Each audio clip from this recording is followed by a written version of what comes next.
OK，我们先 go over这个礼拜的 questions listed here. Okay, first question is the halo or halo doped region is referred to this chart.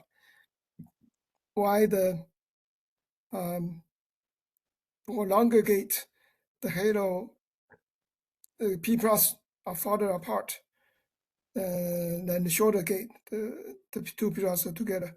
The key is this statement here in this red rectangle. The halo implants are made after gate patterning. So it's self-aligned to the gate and it's like source and drain. So if the gate is longer, then you do the halo implant with the gate already in place. So that's why the P plus are further apart, because the P plus self-aligned to the edge of the gate. So this P plus self-aligned to the left side, this P plus self-aligned to the right side. If the gate is shorter, then this P plus on the left side is closer to this P plus on the right side. Okay, so it's because the implant are made after the gate is etched. Okay, so just like source drain is self-aligned to the gate, the halo is also self-aligned to the gate. Okay, so next question is about the subthreshold swing or inverse subthreshold slope. How does that depend on VDS? Okay, so we went over, it depends on a long channel or short channel. If it's long channel, it should be independent of VDS, and it's shown here. The long channel subthreshold current is given by this expression, where you can see the VDS dependence is in this bracket here. And so once VDS is large enough, this term is much less than 1. So the bracket is just 1. So it will be independent of VDS as long as VDS is larger than 50 millivolts. So QVDS over KT is much larger than 1. So the subthreshold swing is entirely come from the e to the q psi s KT, which only depend on gate voltage for long channel. For short channel, okay, so this is a short channel in chapter 6. You can see the subthreshold swing. The long channel is 2 micron. Okay, those two dotted line, they're exactly the same slope. Just like we explained. I just explained the long channel case. Okay, and there's no VDS dependence. In this case, the low VDS is already 50 millivolts. So from 50 millivolts to 3 volt, there's no effect on the subthreshold current. There's effect on the above threshold current, of course, but not below threshold. Now, if you go to a shorter channel, 0.35, the dashed curve is shifted, meaning the VT roll off, but the slope is still pretty much the same between the 50 millivolt and 3 volt for this channel length. However, if the channel length is even shorter than this, then the subthreshold slope may have a VDS dependence. So for 0.2 micron, you can see that the slope is much worse if it's 3 volt than the 50 millivolt case, the two solid curves. And this can be calculated. Okay, this is contained in this model, in the short channel model. Okay, so that's the second term is the short channel effect. The first term is the controlled by the gate. Okay, there's no short drain effect. Short drain effect is all here, and so you can see that there's a VDS here. So when the VDS is larger, then the short channel effect is also larger because of this dependence. But it may or may not affect the slope. Okay, so it depends on what L is, and as we just showed on the previous chart, if L is short enough, then there will be a substitute slope degradation. Actually, in the book, okay, there's a paragraph that contain the equation, those three equations, describes a mathematical way, but it has to be done numerically to generate the entire IDS VG curve in subthreshold. Okay, in that case, you can find out how the slope is dependent on the channel length. Okay, so just to summarize, the long for it's very well summarized here. So long channel, no dependence. If it's medium short, then there's VD shift that depend on the VDS, but the slope is not independent. SS is not dependent on VDS, subthreshold swing. Even shorter, then the swing will depend on the the VDS as well. Okay, so that's because in this case you can see that if drain is so now the drain is controlling this potential barrier. So if the drain voltage increase, which means you pull this further down, then the barrier height will be a function of VDS. Okay. Let's see. Next question. All right. It's asking this chart where we have a counter-doped. Well, we have three cases. Solid is p-type. Dashed is ground plane, and here we say counter-dope. Okay. So how do you see this kind of curve? Okay. So I made a new chart for this. Shown here. Okay. So you have to visualize curvature. So what is curvature? Curvature is the second derivative of a function. Okay, obviously, the first derivative of function is slope. Slope we can very easy to visualize. But in the Poisson equation, it's second order derivative, which is curvature. Okay, so for example, for p-type doping, okay, p-type doping, the second derivative of potential is positive. But remember that the band and potential as this electron energy, there's a negative sign. So the second derivative of the band actually is negative because the potential is positive. So it looks like this. So p-type doping, the curvature is such that it looks like this. And the depletion charge in this case is due to ionized acceptors. That's negative. So you can see very intuitively, if the curvature is like this, then electron will go away because electron will go down to lower energy, from high energy to lower energy. So this means that there's a negative charge which repels the electron away from this region. Okay. But if it's n-type doping, okay, so in this case it's counter doping for NMOS, then the Poisson equation changes sign. This is negative, which means the curvature for the electron energy is positive, like in this case. And this is for n-type doping, it's donor. Right? Donor is positive, depletion charge is positive. So if it's positive, then the curvature is such that the electron will fall to the center. Okay. So we go back here, you can see that p-type doping is solid, this curvature. And when you have counter dope is N-type, then the curvature change. If it's ground plane, that means there's no doping. No doping means curvature equals 0. Curvature 0 means constant slope, and that's the dashed line. Okay. So you have to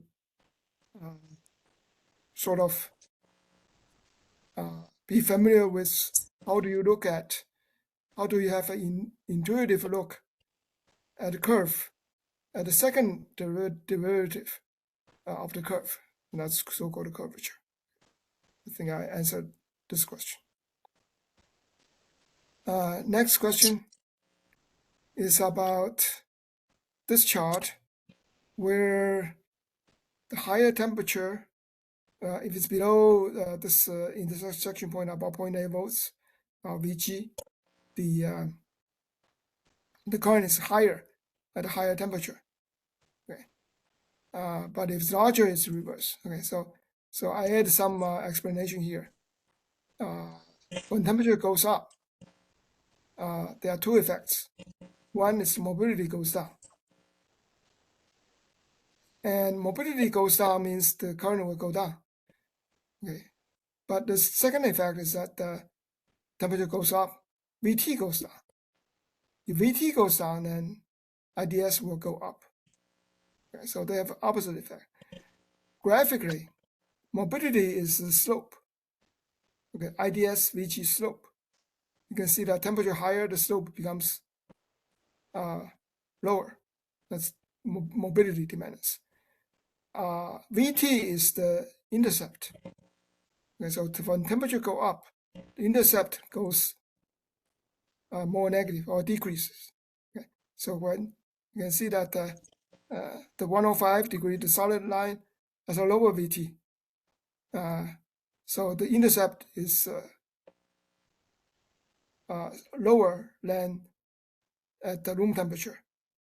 Okay, so though you have two competing effects, and you can see that like there's a voltage where these two effects exactly cancel each other. So now at this point, this common intersection, the current actually independent of temperature. That's because those two effects cancel. Above this point, mobility is more important. So higher temperature, lower current. Below this point, Vt is more important. Vt wins. So higher temperature, higher current. Okay. So that's the answer to this question. Next question is the lateral non-uniform doping to break down the leakage current algebra. That's a good question. I put in some new charts. This is not in the PowerPoint handout. Okay, but this is published. This is idealized what I call the super halo design for a 25 nanometer MOSFET, and so those are the source drain, and then you can see the halo, the p-type halo is on contour. Okay, the doping level goes as high as 119 in the inner contour. Okay. And so, and I say this is near the limit of bulk MOSFET because if you put even more doping, which means that, for example, if you want to go to, instead of 25 nanometer, you want to go to 15 or 10, then this p-type doping has to be higher. And then that will cause this band-to-band tunneling. So, okay, so band-to-band tunneling is the tunneling from the valence band of p-type to the conduction band of n-type. Okay, so in this case, it's the valence band of the p-type to the conduction band of n-type. I mean, namely the drain. Okay. And this is a very strong dependence on the field. Okay, you can see this is you can see from this is exponential, so 12 orders of magnitude with a something like a factor of 2 change, 0.7. Yeah, well, if you change the field by a factor of 2, the tunneling, this band-to-band tunneling can change many orders of magnitude. And so we estimate that it cannot be higher than this 1 amp per centimeter square. So that means that the peak field is about 1.7 megavolt per centimeter. Okay. In fact, that's pretty much the field in this so-called superhalo design. Okay. So that's why we say this is near the limit of bulk MOSFET, because if the gate length is even shorter, then the p-type doping needs to be higher.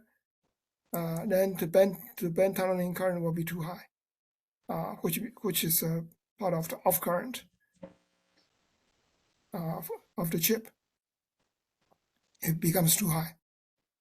Okay, and I'll ask the question. Okay, about this chart, let's say the upper limit for VDD.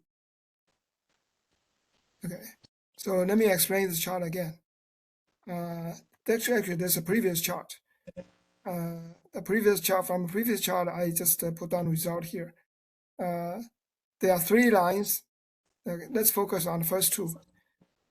These 2 lines are due to the short channel consideration of short channel effect, and this line due to consideration of substrate swing. And those who have an intercept that determines the maximum oxide thickness, about L/20. And the third line is this line.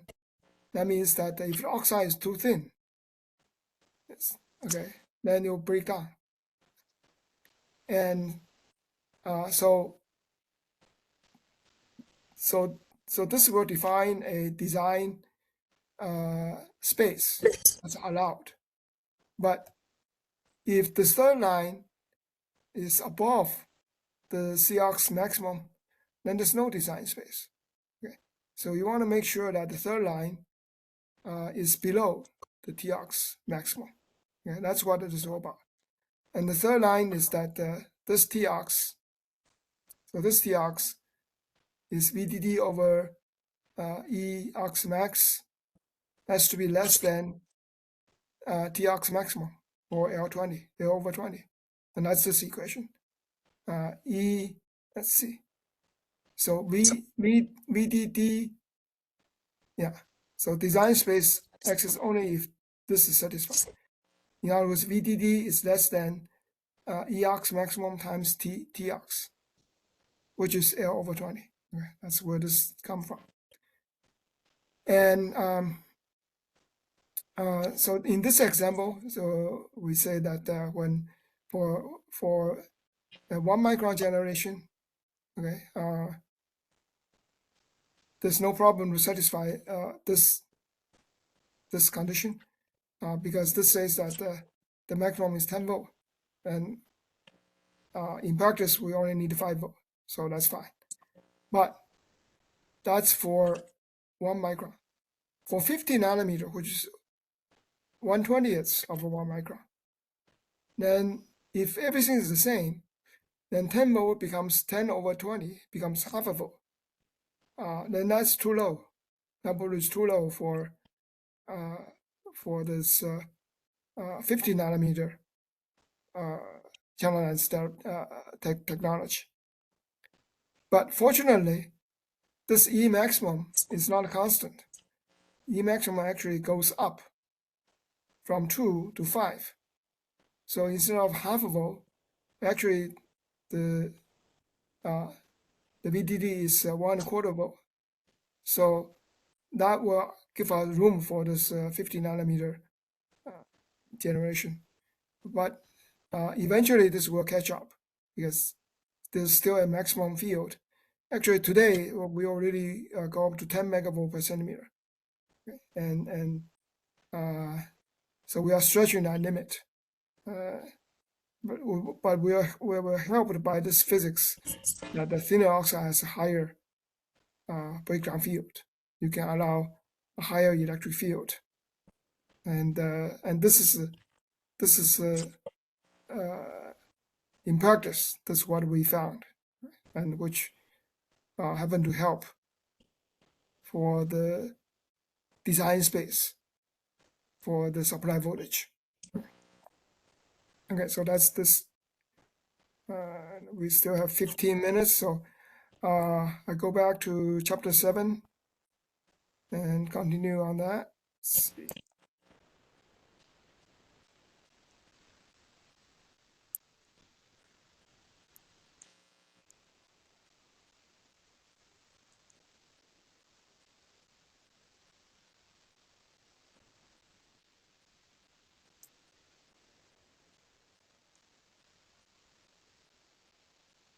Okay, that's chapter 7 chart. So this is where we stopped last Monday. So conceptually, okay, compare bulk and SOI and double gate. The key difference is that for bulk, you need to put enough doping to confine the depletion width from the short channel consideration. So this cannot be undoped. But for SOI, either SOI or double gate, because you have a physical thickness for the silicon film. So usually we consider these undoped. And we can still control short channel effect because of the physical thickness of the silicon film instead of the depletion width in the bulk case. Okay. That's the most important difference from the device point of view. Okay. So let's consider the SOI MOSFET. I will try to go over some model, analytic model, and then we go to double gate, and we also go over the analytical model there. Okay. This is schematic for SOI. Okay, so here we are only consider long channel SOI MOSFET. So if you take a cross section, let's see, you take a vertical cross section. So gate, thin oxide, silicon, thick oxide, substrate. Okay, so 1, 2, 3, 4, 5 regions. So here you see 5 regions: gate, thin oxide, silicon, thick oxide, buried oxide, and then the substrate. The substrate is also called a backgate. Okay. So that's the Venn diagram, and we define the 0 to be the silicon oxide interface. Right. So gate is minus Tox, and the bottom of the silicon film is T silicon. Assume silicon is undoped, and thickness of T silicon. And for the oxide, we assume the thickness T box. Okay, so from T silicon to T silicon plus T box. After that, it's the substrate or the backgate. Okay, and okay, now first of all, when we write down the Poisson equation, we need a reference. Okay, and this reference, if you go back here, in the bulk, there's a contact, substrate contact, but in the SOI, this silicon has no contact. Okay, because this is barium oxide as an insulator. So the potential for the silicon in the SOI case is reference to the source Fermi level. Okay. So we assume this dotted line is the Fermi level of M cross source, and then we refer the potential psi with respect to that. Okay. For example, consider this silicon band, and there's an intrinsic level, right? It's sort of a mid gap, and the difference between that and the dotted line in the reference is defined as psi here. So psi is defined as, of course, EI can be a function of x, right? The reference is constant, EFS is constant, but EI is a function of x. So so it's EI minus EFS, but change with a negative sign because of the band is for the electron energy. All right. So in other words, you can see that in this case, at this point, EI is also almost same as EFS. So psi is close to 0. But as you move toward the surface, okay, psi becomes negative.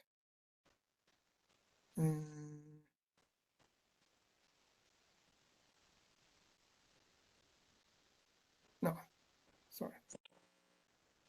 Psi becomes positive because EI, the EI is below EFS. So EI minus EFS is negative. Right. Here is 0. And then as you move toward the gate, this becomes negative, but with the negative sign, it becomes more positive. Okay. So in any case, potential becomes more positive when it goes down. Right. So this potential, this band, the energy band is going down. So potential is going up. So that's the definition. And then we have the Poisson equation, which is very simple. On the right side, there's only one term. That's the electron charge density, and there's no diffusion charge because there's no doping. It's undoped. So there's no fixed charge. Okay, only mobile charge. We don't have to consider holes because the hole is very small. Okay, so we don't have to worry about that. Except some special cases. Okay, for most cases, we only consider electron. Electron density is simply given by this expression as we used in chapter 5 model before. And so here we also introduced the V. This V is the channel, is the electron quasi-Fermi potential in the channel. V equal to 0. V equal to 0 at the source, and V equal to VDS at the drain. Okay, so if you consider the V at the source, it's here because it's 0, and then when you move the drain, this will move down. Okay, because EFD is VDS below EFS. Okay? So it will move down. So and between the source and drain, the V is between 0 and the VDS. Of course. I think I'll explain everything here. Work function, we assume gate is by M. Back gate may have some other work function. Okay? And silicon work function is phi S. It's not indicated here. Okay. All right. So now again, after I explain all the meaning of the parameters, we can move to the So the Poisson equation, that's from the previous page. We can integrate once we get the field. Integrate again, we get the potential. Okay. Now there's some detailed math. Let's see. I explain the math after this. First, let me explain the boundary conditions. Because this is second order differential equation, so there are two boundary conditions. Very simple. One is for the front surface with the gate. The other is the back surface. Okay, so if you go back here, so for the silicon, for the potential in silicon, the potential difference, okay, between the front surface and the gate is Vox. Okay, now Vox divided by Tox is the field.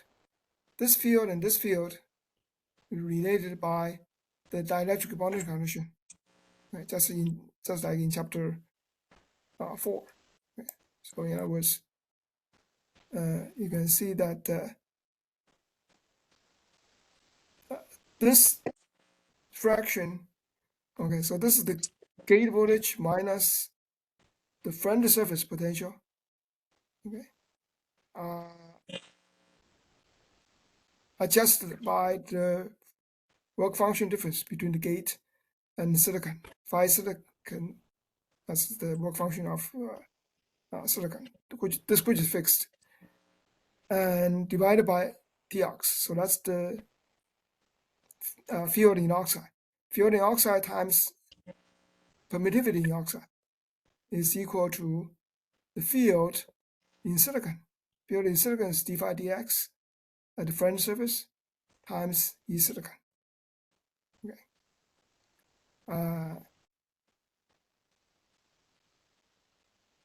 We can figure out this negative sign. Same thing for the back side. So back side is the potential at the back side minus the VBG, and with the work function adjustment determines the slope, and then you can apply the dielectric boundary condition at the back surface. Okay, and that's this equation. Okay, so the back gate minus the potential at the back surface side T silicon divided by T bar, that's the field, times the permittivity of barrier oxide. In most cases, of course, it's equal to the front side. It's the same as oxide, front surface oxide, and that's the slope at the back side.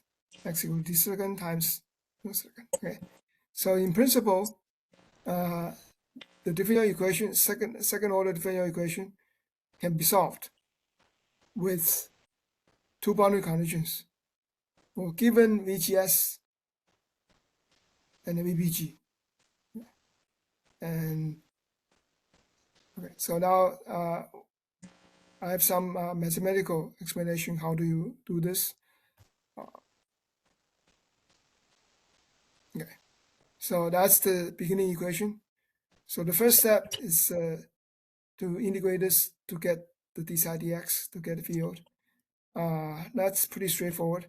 You just multiply d phi dx on both sides. This is the same as in chapter 4, okay, in the MOS case. And except that in chapter 4 you have 6 terms, but in this case it's only 1 term. And so you can do this and then integrate, but introduce an integration constant. We call it E0 here. Okay, when you integrate from here to here. Okay. And then we integrate this again, which is more tedious because we have a sign here. But by the way, this V is constant in the x direction. Okay, let's go back here. So V is constant in the thickness direction, in the depth direction. V will change between source and drain, okay, but not a function of x. So V can be treated as a constant as far as this differential equation is concerned. Okay. So from the end of this chart, dψ dx, okay, you try to integrate again, but we have to use a substitution. So we transform this psi x into zx by this choice. This choice is so that we can get rid of square root, because with the square root, you cannot integrate. So we define this, and that will simplify this first order differential equation to very simple form. Let's see. Very simple form. Is the cotangent, hyperbolic cotangent z will cancel each other. All right, so it's just given by that. And it's a very simple solution, z equal to that. So now we can put the z back, and then we get also introduce a second integration constant as v0, and that's this result. And this result is what I have talked about in the first chart. Okay, so first chart is without the in between steps. The second order differential equation integrated once, first order, integrated again, we get the potential as a function of x. Okay, v is only a function of the position in the channel. Okay, it's not a function of x, so it's a constant. And also E0 and V0, those are constants. Those two constants are supposed to be solved by the two boundary conditions. Okay, but general solution cannot be done analytically; it has to be done numerically. Okay, so all right, so it's 12 o'clock your time, so we end today's class here, and we'll pick up next Monday. Okay, next, let me just show the chart that we'll talk about next Monday. Okay, so you can maybe think about that ahead of Monday. To what the point I'm trying to make here is that when we say that the silicon is undoped, but that's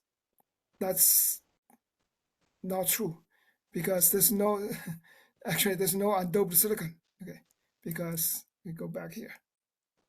Okay, so we say silicon is undoped, but the best purity silicon we can get is probably 10 to the 12. Okay, so in other words, it still has 10 to the 12 either N type or P type. It's impurity that you just cannot get rid of. But the chart that I was referring to is that try to explain that it doesn't really matter. Okay, as long as the doping is less than something like a 10 to the 15 per cubic centimeter, it's as good as undoped as far as all the equations are concerned. Okay, so we go over that next class.